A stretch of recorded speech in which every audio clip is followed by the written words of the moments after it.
Joining us now, Ben Tribbett, one of the gurus of the Democrat Party of Virginia consultant fame. He's coveted. Everybody always vying for his time. He's also has an impeccable record of predictions, except when he has to go up against me. Other than that, he's almost flawless. He's an iconic figure in Virginia. Ben Tribbett, great to have you, man. Hey, good morning, John. So let's go to the Democratic side for a second. So Bernie Sanders not going away.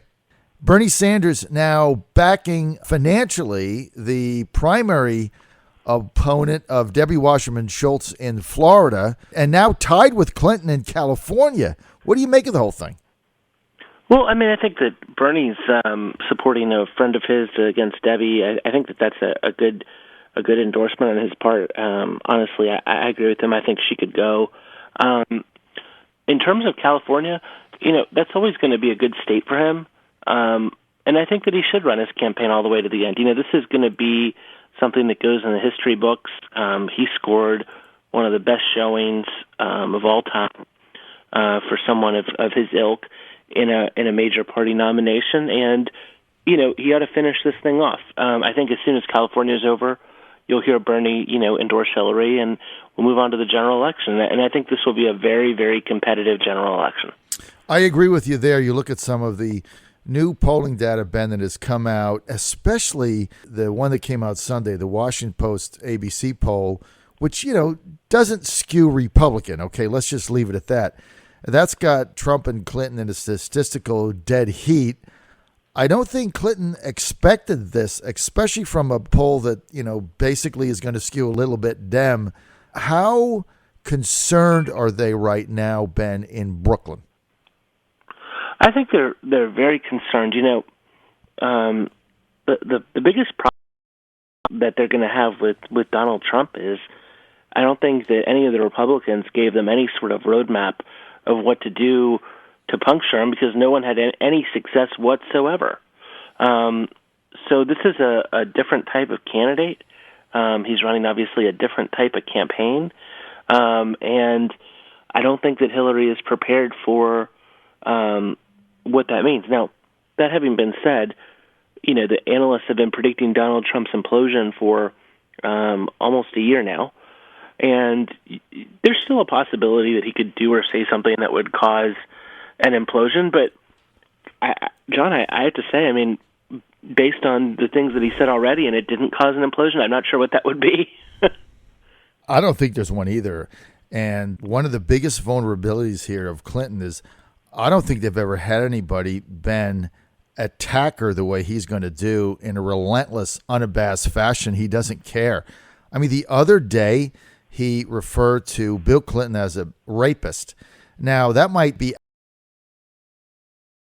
kind of knew about the Juanita Broaddrick thing. And I think attacks like that really takes Bill Clinton, marginalizes him in this campaign. And, he was supposed to be one of her biggest assets. I think that plays into Trump's hands. You've got Clinton calling for taking in 80,000 Syrian refugees, Trump calling not for taking in any. You've got people suffering right now, and they're thinking to themselves, what exactly is her priority? Is it me, or is it somebody that's not even in the country that's, 4,000 miles away? I think these are the issues that are just not going to help her. Right, I agree, John, and I think that, where Hillary's biggest strength was at the start of this cycle, and one of the reasons why a lot of Democrats were not only excited about her campaign, but most of the credible potential opponents for her said, absolutely, I'm not going to run, was that there were not going to be any surprises with Hillary.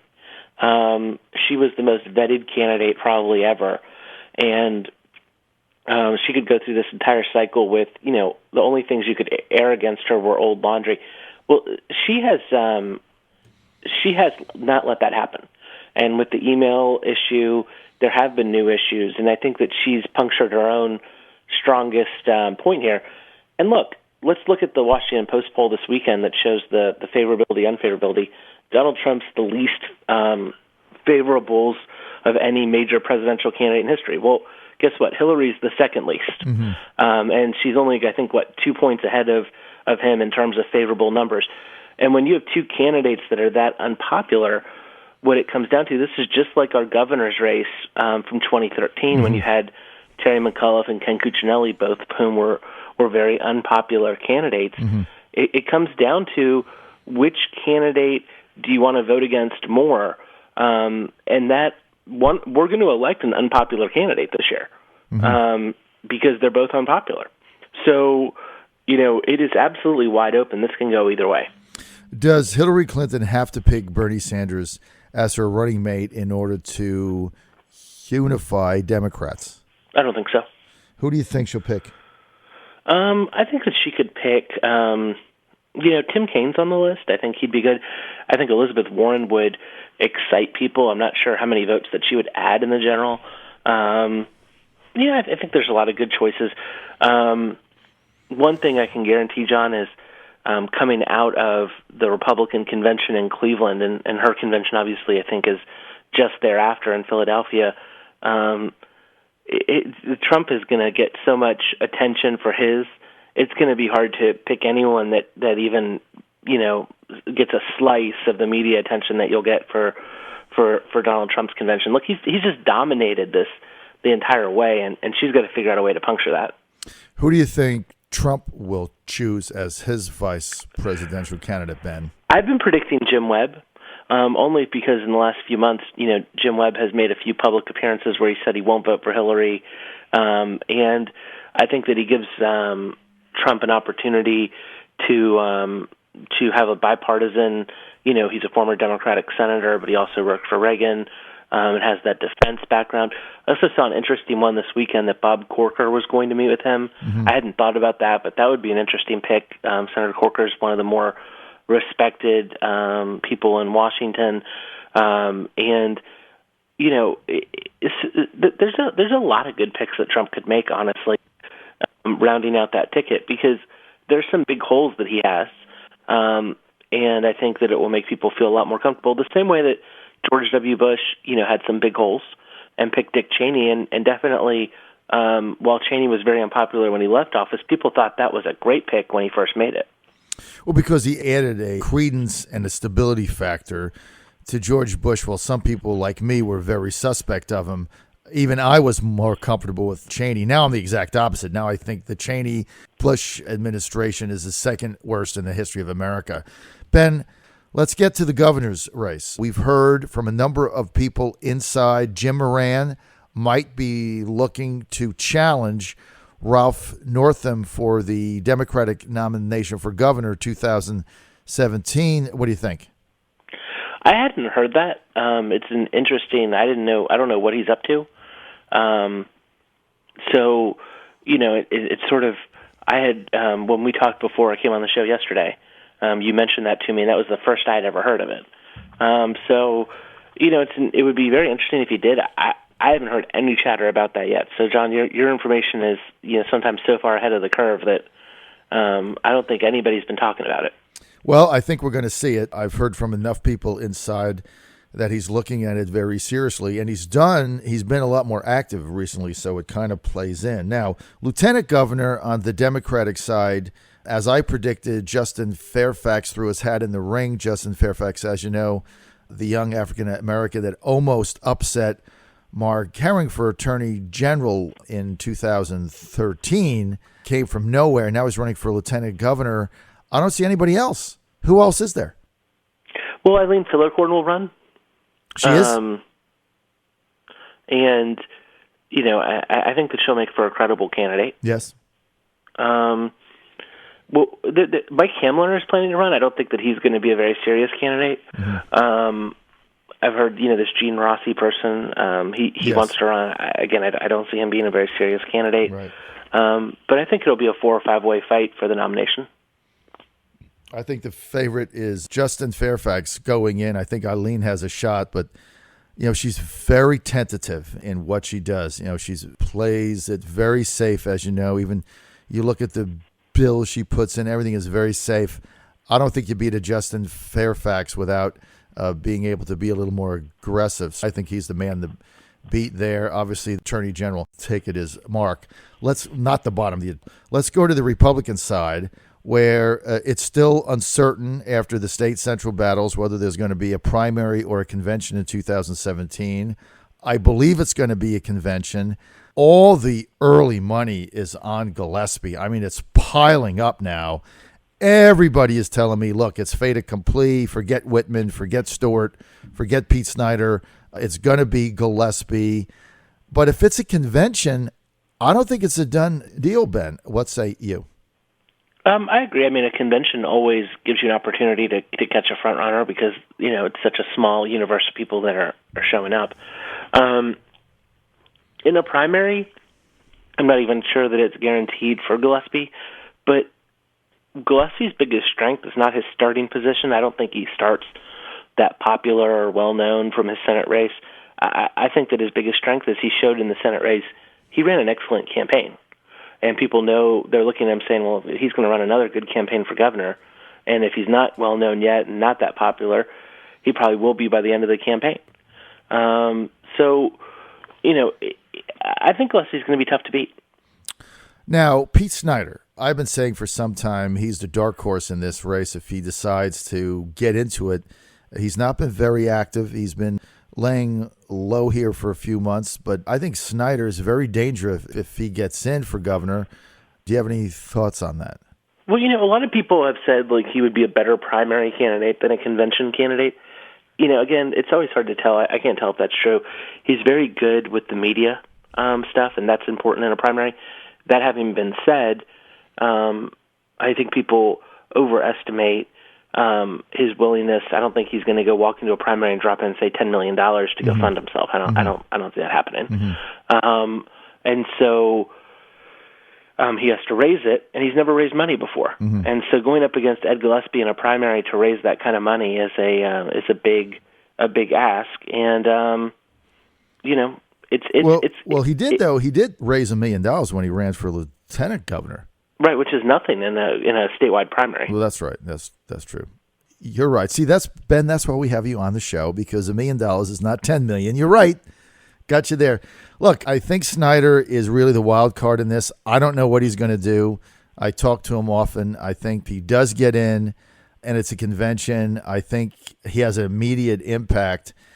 And if it is a convention, there's 15,000 people there. If Gillespie doesn't win on the first ballot, Ben, I'm telling you, this thing becomes wide. I don't think Gillespie wins on down ballots, because I think if you're voting for him, you're there. If you're not voting for him. And if he gets 42% or something, I think he's a dead duck. I think you could see a Whitman emerge, a Snyder emerge, and he's not a very electrifying candidate. And you know how those conventions are. You got to have somebody that can fire people up. I don't think Ed's going to be able to do that. So I would assume their people are going to fight to get a primary, which he can buy. And we'll see how that plays out. Now, let's talk about the most exciting election that happened. That was mine. Yeah, I know. I was wondering when you were going to ask me about that. So how did you pull it off? Well, I tell you what, it was very tough coming from the outside, and especially we ran as a team, myself, my wife, Ann, who was a tremendous asset in this race, Chesapeake Councilman Robert Ike. We did everything that everybody said we could not do. We couldn't run as a team from Chesapeake. We couldn't run my wife. We couldn't run all for Trump. So we did everything that they said couldn't be done. Plus, we were outsiders.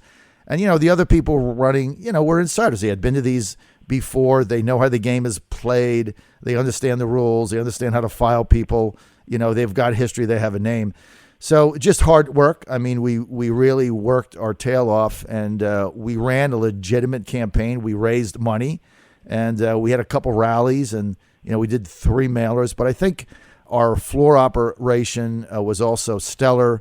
We got all of our Chesapeake people out. We had a charter bus coming over. I think our speeches were great.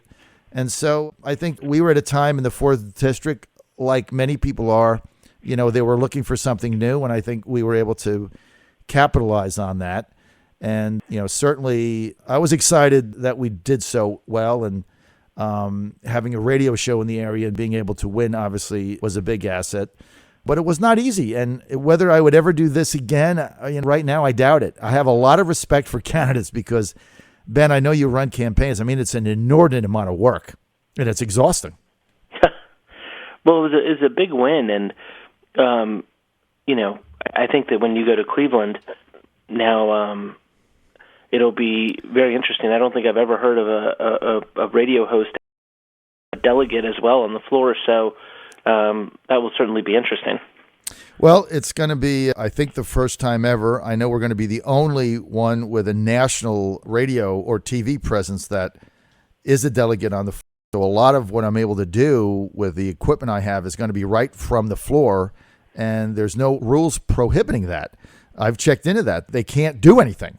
So I can just get my mic and my little remote, and I can be right there in a meeting. There's no provisions against it. Now, there were a number of people that didn't want me to win just for this reason. But you know what, Ben? Transparency is the best policy. And certainly I'll be broadcasting back to the world any shenanigans that go on, any nonsense, anything that is tried to pull out of a hat and rules. And so that I think that's going to be exciting. And we expect to have Ben Tribbett there with us, helping us out, right? Well, we'll have to see about that. I'm hoping to come up. Do you think, John, that that there will be a revolt on the floor in terms of all these delegates that were elected as Trump delegates, but they're really Cruz delegates in terms of the vice presidential pick, or do you think that they'll go along with whatever Trump wants to do? No, I think they'll be just under chaos. Just whatever the notch is under chaos, that's what you're going to have, because these people, they don't like Trump. They're for Cruz. They're not going there and spending all this money for their health. Mm-hmm. They're going to do something. Look, Cruz just got 40 out of 41 delegates in Washington State. Cuccinelli is still getting paid by the Cruz people. They got something up their sleeve. They're going to try to manipulate the rules. They're going to fight his VP pick. They're going to do something. And the true Trump delegates there are going to be outnumbered by a pretty big margin.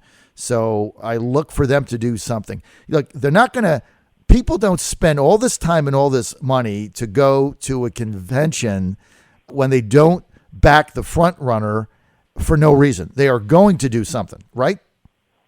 Yeah, I tend to agree, and I think that what the big picture here is that, you know, when they are trying to pull something, you being on the floor is going to make some really compelling radio. So I think this is going to be very, very interesting.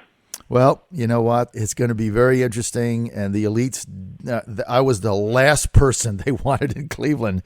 Trust me, and I've got national big stations picking me up from 9 to noon all over the United States, so it's going to be a lot of fun. I want to thank Ben Tribbett for being with us today. We're out of time. Thanks, Ben. Have a great day.